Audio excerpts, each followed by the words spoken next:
What if one of the most powerful spiritual weapons for our times was revealed to a humble Carmelite nun over 175 years ago? A devotion, Jesus said, came with such immense graces that it could powerfully assist in all the affairs of our households and obtain for us anything we ask.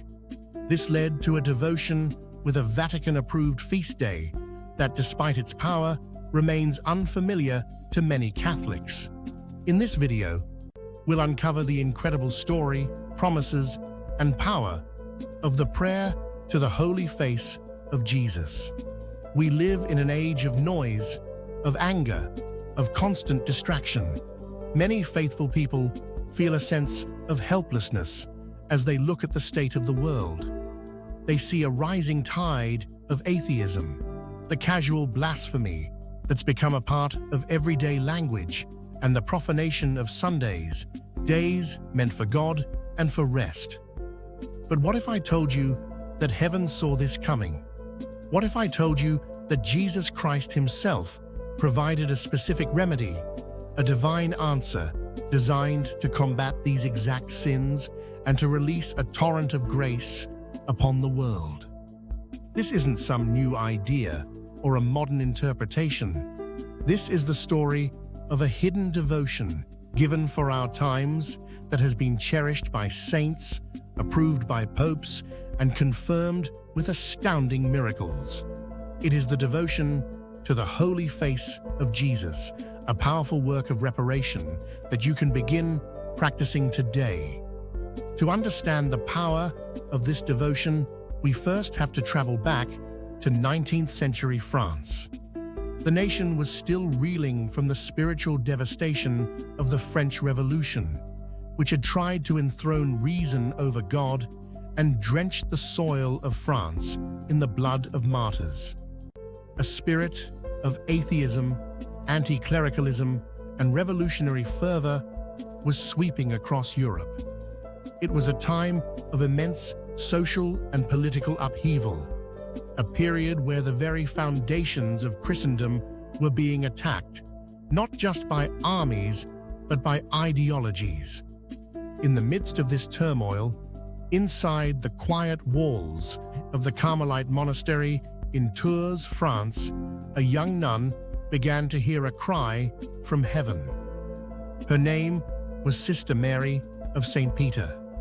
Jesus revealed to her that he was deeply wounded by the sins of mankind, but two sins in particular pierced his heart more grievously than any others: blasphemy and the profanation of Sunday. Let's pause and think about that. Why these two sins?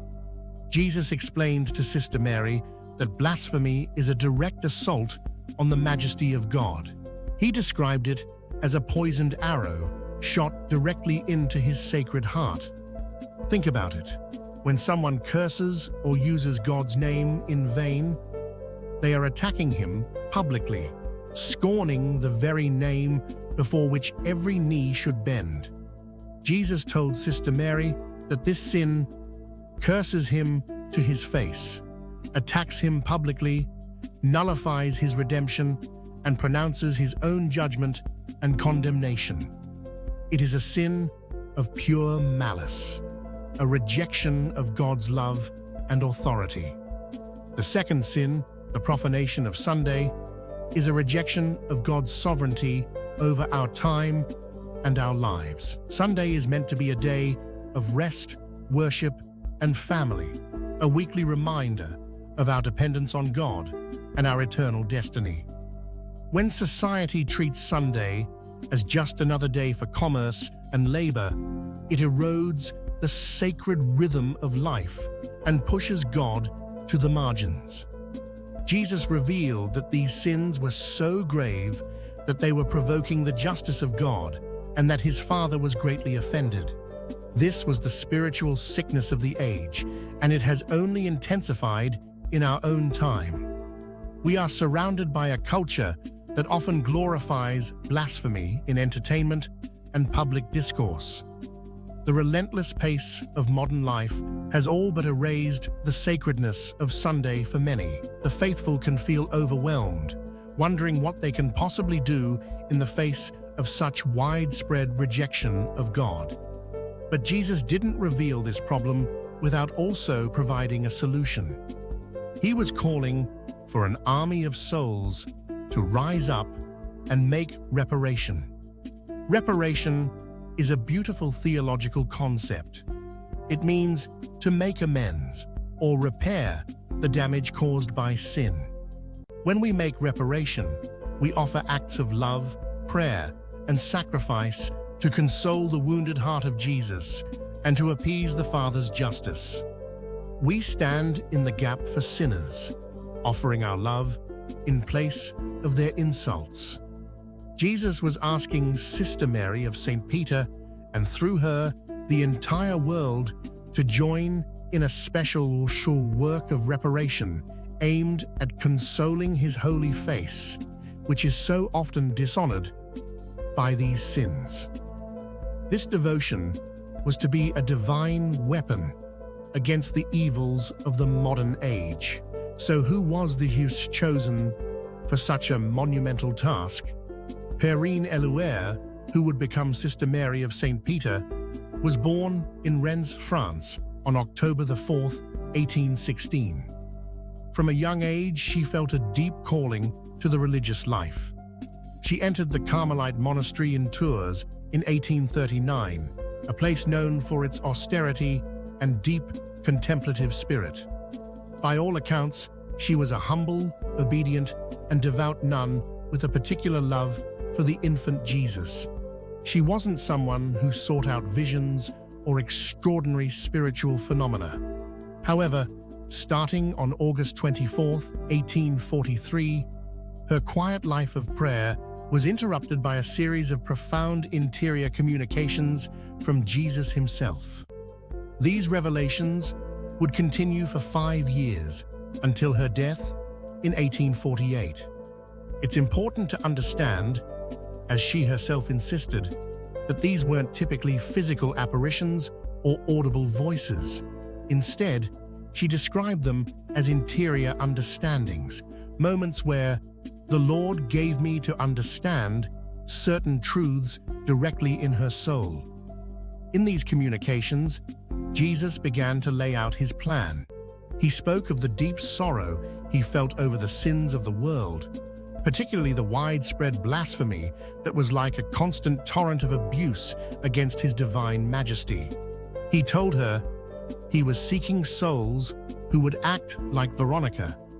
Just as Veronica bravely stepped forward on the road to Calvary to wipe the blood, sweat, and spittle from his sacred face, he was now looking for spiritual Veronicas who would console him and repair the damage done by sin through prayer and devotion.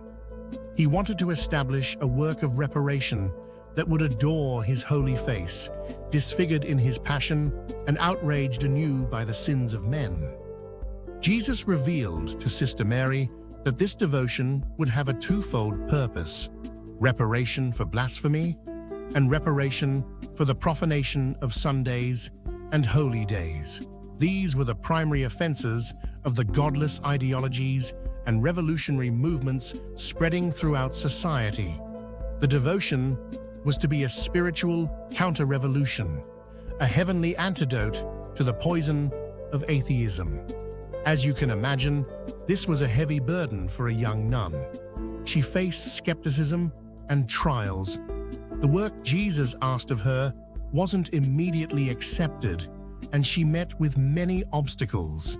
At times, even her superiors were hesitant. But Jesus reassured her, telling her that these difficulties were merely the falling mist of the early dawn, ushering in a beautiful day. He promised her that this work was the most beautiful work under the sun, and that he would see it accomplished.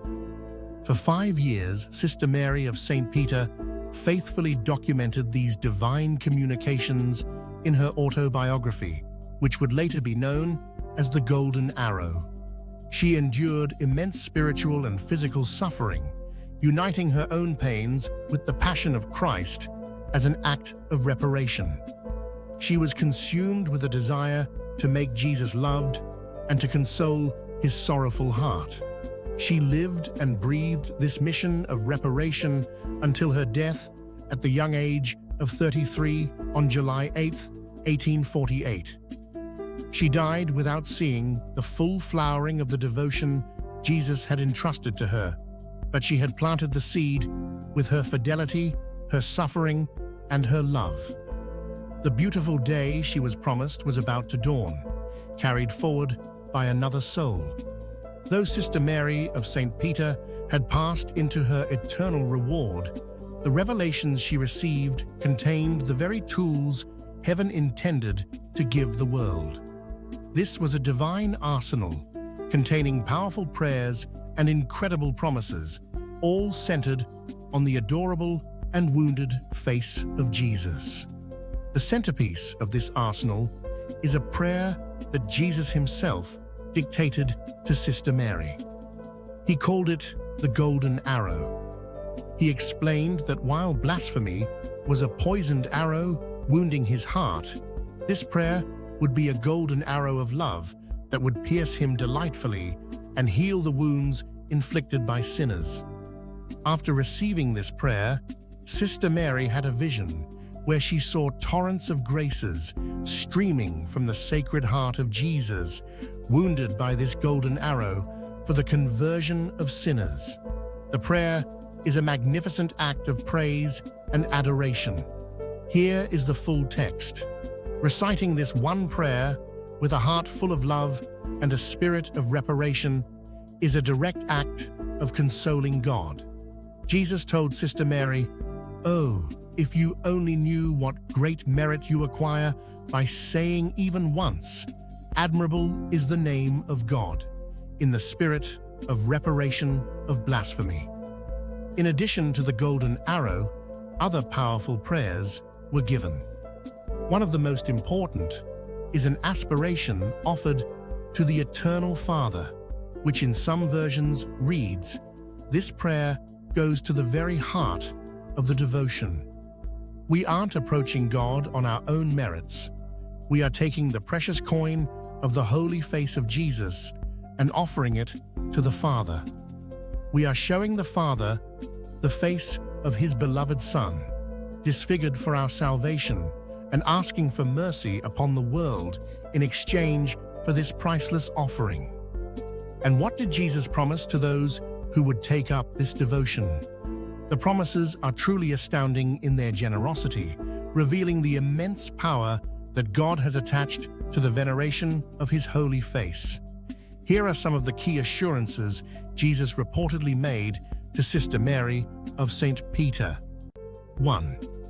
By my holy face, you shall work miracles. This promise speaks to the tangible power God wishes to unleash through this devotion. 2. By my holy face, you will obtain the conversion of many sinners. This addresses the core mission of the Church, the salvation of souls. 3. By offering my face to my eternal Father, nothing will be refused to you. This is a breathtaking promise of the efficacy of this prayer when offered with faith. 4. As in a kingdom, you can procure all you wish for with a coin marked with the king's effigy. So in the kingdom of heaven, you will obtain all you desire with the precious coin of my holy face. This beautiful analogy illustrates that the holy face is our currency in the economy of grace. 5. All those who honor my holy face in a spirit of reparation will by so doing perform the office of the pious Veronica. We are spiritually united with her act of compassion on the road to Calvary. 6. According to the care you take in making reparation to my face disfigured by blasphemers, so will I take care of yours, which has been disfigured by sin. I will restore in it my image and render it as beautiful as it was on leaving the baptismal font. This promise speaks to our own sanctification. As we console him, he heals and restores us. 7. I will defend them before my Father. At their death, I will purify their souls by effacing all the blots of sin and will restore to them their primitive beauty. Jesus promises to be our advocate and to prepare our souls for heaven. These promises aren't small things. They speak of miracles, mass conversions, personal sanctification, and eternal salvation. They reveal a God who is not distant and unmoved by the sins of the world, but one whose heart is deeply wounded and who ardently desires our love and our help in the work of redemption. He has given us the prayers and the promises, a complete spiritual arsenal. The next step in his plan required a champion to bring it to the world. After Sister Mary of St. Peter's death in 1848, the work of reparation could have easily faded into obscurity. Her writings were, for a time, suppressed. But God had prepared another instrument, a devout layman named Leo Dupont. Known as the Holy Man of Tours, Dupont was a wealthy and aristocratic lawyer who knew of Sister Mary's revelations. In 1849, a pivotal event happened far away in Rome. Pope Pius IX, then in exile, ordered public prayers for the Papal States, which were in revolutionary turmoil. As part of this, the sacred relic of Veronica's veil was exposed for public veneration in St. Peter's Basilica. On January 6, 1849, the third day of the exposition, a public miracle occurred. For 3 hours, the image of Jesus' face on the veil, normally faded and hard to see, became distinct, lifelike, and illuminated with a soft light. Witnesses saw the features take on a death-like pallor and an expression of great pain. This extraordinary event was witnessed by thousands and documented by an apostolic notary. Following this miracle, copies of the image were made, touched to the original relic, and sent throughout the world. One of these blessed images made its way to Leo Dupont's home in Tours. He hung it in his parlor and, inspired by the revelations to Sister Mary, kept a vigil lamp burning continuously before it. Soon, people began gathering in his home to pray. Dupont would lead them in the prayers of the Holy Face devotion, including the Golden Arrow. Then, something incredible started happening. He began to anoint the sick with oil from the lamp that burned before the image. The first recorded miracle happened on Holy Saturday of 1849, when a woman with a severe eye disorder was instantly cured after being anointed with the oil and praying. This was just the beginning. For the next 30 years, until his death in 1876, Leo Dupont's parlor became a major pilgrimage site. Thousands of miraculous healings, both physical and spiritual, were documented. The cures were so numerous and so well attested that Pope Pius IX himself declared Leo Dupont to be perhaps one of the greatest miracle workers in the history of the Church. All of this was accomplished by a layman in his own home through faith in the power of the Holy Face of Jesus. These miracles served as God's public stamp of approval on the revelations given to Sister Mary. The devotion's influence spread, touching the hearts of future saints. One of its most famous devotees was Sainte Thérèse of Lisieux, the Little Flower. The entire Martin family was enrolled in the Archconfraternity of the Holy Face. Thérèse even took the name Sister Thérèse of the Child Jesus and of the Holy Face. She found, in contemplating Christ's wounded face, the strength to endure her own sufferings and a profound understanding of love. She wrote beautiful prayers to the Holy Face and kept a picture of it with her, saying, "Oh, how much good that Holy Face has done me in my life." With a foundation of private revelation, public miracles, and the love of saints, The Church's official approval was soon to follow. The tireless work of Leo Dupont and the universal response to the devotion finally bore fruit. In 1885, Pope Leo XIII established the Archconfraternity of the Holy Face, canonically erecting it for the entire world. This was the formal papal seal of approval on the work of reparation. The beautiful day Jesus had promised to Sister Mary had finally arrived.